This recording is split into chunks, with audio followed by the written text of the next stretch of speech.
Good morning, how are you all doing today? So for today's video, I'm going to be going through my current art supplies because I've changed a lot of stuff since my last supplies video back in 2016. Getting right into it, let's talk paper. In the past few years, the biggest thing I've learned is how important paper quality is. Cheaper papers are probably the reason why most people struggle with watercolor. It's probably why your paper struggles with handling water, or why it buckles and warps, or even why the paper tears from masking fluid or tape. Since my last video, I've actually used two different types of watercolor sketchbooks, and the current one I'm using is this guy. It's the Strathmore 400 series, which is a cold press, acid-free 300 GSM paper stock. The paper is super durable, which makes it excellent for layering and for washes as it dries almost entirely flat with very little buckling. In terms of texture, the toothing seems to be a bit more on the prominent side, which is a lot of fun to work with. There seems to be two different textured sides to the paper, one being more subtle and one being more textured with larger grooves and tooth. The surface of the paper is quite smooth and almost waxy, which makes it really easy to work mixed media, especially pencil. The only downside about the paper is also the smoother wax-like surface, which I think is because it's not made entirely of cotton. Because of this waxiness, sometimes it does feel as if the water almost sits on top of the paper rather than soaking into the fibers, and so the drying can be a bit unpredictable, with the wet edges of the paint tending to be a bit more harsh and sharp. The other watercolor sketchbook that I've been using has been this little guy, the Winsor & Watercolor Visual Diary. This was the sketchbook that I used between 2016 and 2017 and is still by far my favourite sketchbook to use. It's a 300 GSM 100% cotton cold pressed watercolor paper which has this beautiful subtle texture. The tooth leans more towards a smooth or hot press paper, and the paper itself handles paint and water so easily. So getting those softer effects and techniques like blooms, gradients and blends is really easy. The only downside about this guy is that the paper buckles a bit more and the binding seems a bit more flimsy.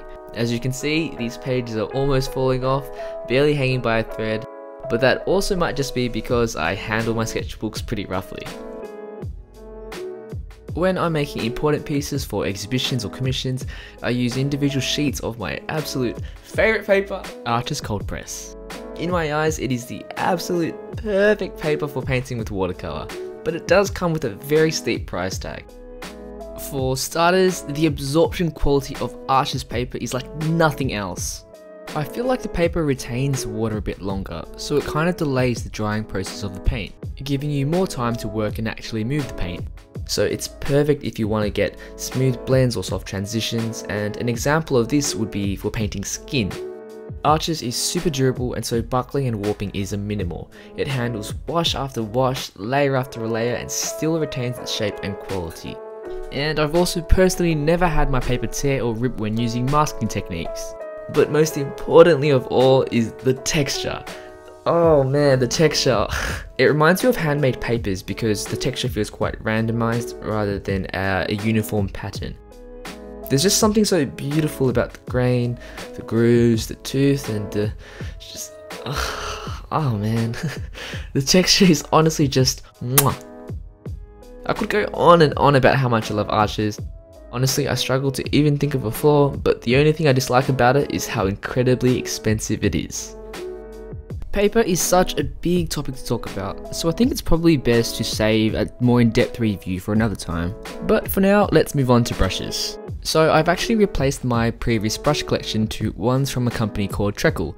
I started to use their brushes in late 2017, and now my current toolset consists of 4 of their different brush types: Taklons, Quill Mops, Kolinsky's and their Onyx brushes.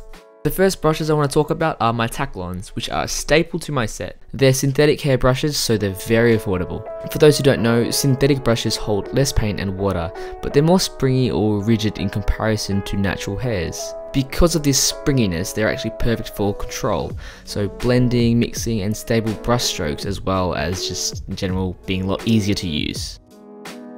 And the next brushes I want to talk about are Treacle's Onyx collection, which have quickly become one of my favourite brush types. They're meant to be a synthetic counterpart to natural squirrel hair brushes, so they actually hold a lot of water and paint, they're springy yet fluid, and the brush shape allows for stroke variation and also precision. I dare say that this is the perfect watercolor brush. I highly recommend these brushes as they're extremely versatile and they're affordable. And then there's quill mops, which are actually a part of the Onyx collection. These guys are my go-to for applying larger areas of paint or washes as they can hold quite a lot of water and paint. They're soft, easy to control, and they retain their brush shape really well, which is a big plus. They're also great for stroke variation because of their brush shape, so you can lay down paint from thick to thin in a single stroke just by changing pressure.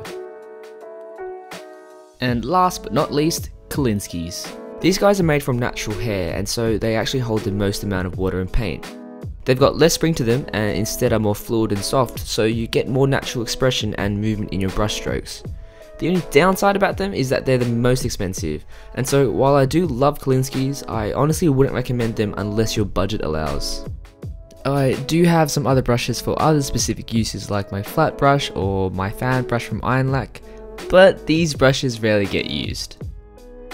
Now let's talk about paint, and this one's a tricky one to talk about because it honestly is just up to personal preference. Basically, I use either Winsor & Newton's Artist Colors or Daniel Smith's Watercolors. Usually I have the same or similar colors of each brand, and that's just because each company's pigment qualities are different to each other. For example, Winsor & Newton's Payne's Grey is slightly more blue compared to Daniel Smith's, while Daniel Smith's Payne's Grey is differently granulated. I absolutely love Winsor & Newton and Daniel Smith's paints, but it would be impossible to review each and every colour and its qualities individually without making this video into some sort of documentary. So let's leave it at that. Usually I paint straight out of my palette, which many of you may recognise. It's my Winsor & Newton Cotman's half pan studio set. I did replace all of the pans with my own selection of colours, which is why there's no greens. The colours of each pan are either from Winsor & Newton or Daniel Smith's. I have also started to experiment with using watercolour mediums, namely these two guys from Winsor & Newton, Granulation medium and masking fluid. Granulation medium is a bit tricky to use, but the gist is that if you mix it into your paints or into the water, it'll cause the paints to actually granulate, and you can get some pretty sick effects. You can also use it on colours that already granulate, which will make them granulate even more, but do keep in mind they will granulate differently. And then there's masking fluid, which is something that I've only started to use in the past year or so, as I finally overcame my horrible past traumatic experience using it in high school. It's messy and it's annoying to use, but it is really helpful in keeping some tricky areas unpainted.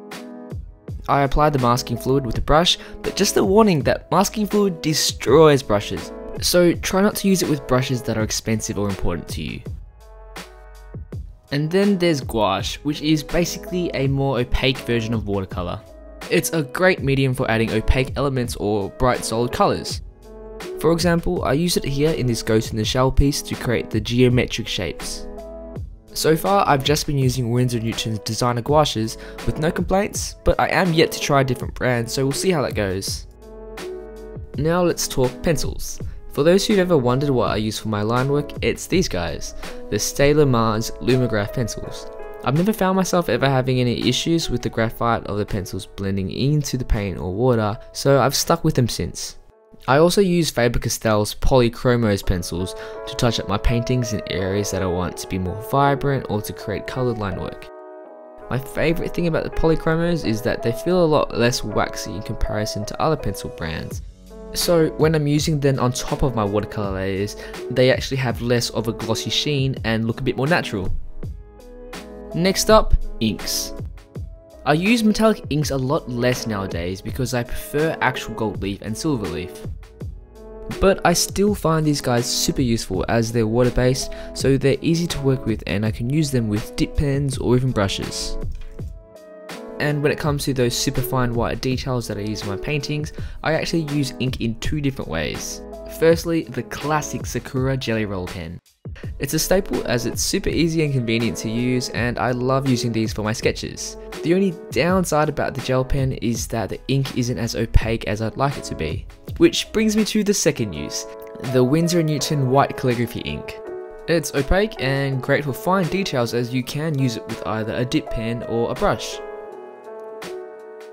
And now for my last and most favourite material of all, gold leaf. Now I'm no expert when it comes to gold leaf, but I have tried a few different gold leaf types, from imitation gold leaf flakes to real gold leaf. The stuff I currently use is authentic gold leaf from anywhere between 20 to 24k gold. The lower the K or carat, the less gold in the leaf, so the less yellow it is. I get all of my leaves and adhesive supplies from a local family-owned Australian business called the Gold Leaf Factory. They're the kindest people and they've been teaching me so much about the gilding process. And honestly, there's still so much to learn about the world of gilding, but I do hope that one day I'll be a master of it and I'll be able to share it with all you guys. And that's basically all of my art supplies. If you wanted to pick up any of these supplies, I put down links and more details in the description below. Before we finish though, I do want to say that by no means are any of these supplies things you must have. These supplies are just what I've accumulated and used over my years of painting. Most of these supplies are quite expensive, and so they're more directed towards intermediate or advanced painters. But if you are a beginner or if you're new to watercolor, I will be making a video sometime on what I would recommend specifically for those starting out. And so that brings us to the end of today's video. I hope you guys are having an awesome day, make more art, and I'll see you guys soon.